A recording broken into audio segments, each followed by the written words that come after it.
경복궁 광화문 앞에는 임금의 궁궐과 백성의 땅을 연결해주는 월대가 있었습니다. 하지만 일제가 전차 선로를 깔겠다면서 묻어버렸고 오랜 세월 우리 기억에서 사라졌는데요. 복원을 앞둔 이 월대가 100여 년 만에 다시 빛을 보게 됐습니다. 이 소식은 일본에서도 기사화했습니다. 일본 댓글에는 어떤 내용이 있는지 바로 보겠습니다.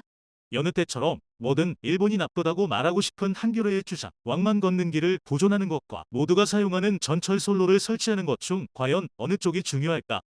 발견돼서 조사했더니 일본 유래의 것들이 많이 나와서 국내 학계에 부담이 된다는 이유로 자기들끼리 묻었겠지. 이번에도 일제강점기 때 한국에서 매립한 것 아냐? 일본이 묻었다는 증거가 있을까?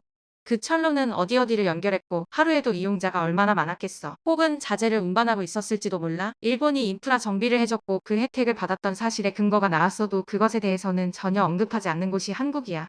일본이 묻었다라니 말하는 방식이 문제야. 한겨레는 악의가 있다고 밖에 생각되지 않네. 그렇게 치면 한국이 불법 점거한 다케시마가 더 심하지. 이런 나라한테 소중한 우리 세금을 허송세월 낭비하고 나중에 방한하는 기시다가 도무지 이해가 가지 않아.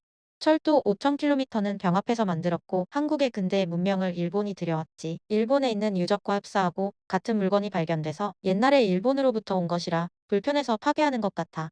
뭐든지 일본이 나쁜 걸로 만들고 싶어하네. 그 계단이 사용된 것은 기껏해야 50년 정도이지. 역사적 건축물도 아무것도 아니다. 원래 당시 한반도는 조약경합의 결과 틀림없이 대일본 제국령이었고 거주자는 민족은 다르지만 전원이 일본 국적을 가진 제국 시민이었다. 즉 점령기나 강점기, 식민지 지배라는 것은 잘못된 것이다. 이 기사는 악질적인 조작이다. 100년 전부터 일본은 한반도에 기술을 주고 투자를 하고 개발을 했다는 증거죠. 하지만 그건 모두 헛수고였어요. 애초에 그들은 그 은혜를 이해할 수 없어요. 광화문을 피해서 선로를 부설한 건 예로부터 있는 것을 남겨놓고 한반도를 발전시켜온 증거다. 철로도 묻혀 있었으니 자기들이 매립한 거지. 마치 일본이 월대를 매립한 것처럼 보도하는데 일본이 남긴 자산을 6.25 전쟁 때 거의 없앤 것은 한국 아닌가? 큰일 났네. 꼭 복원합시다. 원래대로 되돌리면 어떻게 될지, 얼마나 많은 사람이 퇴거하고 얼마나 반대하는 시민단체가 나올 것인가. 이렇게 되면 한겨레는 갑자기 태도를 바꿔서 복원 반대하겠지.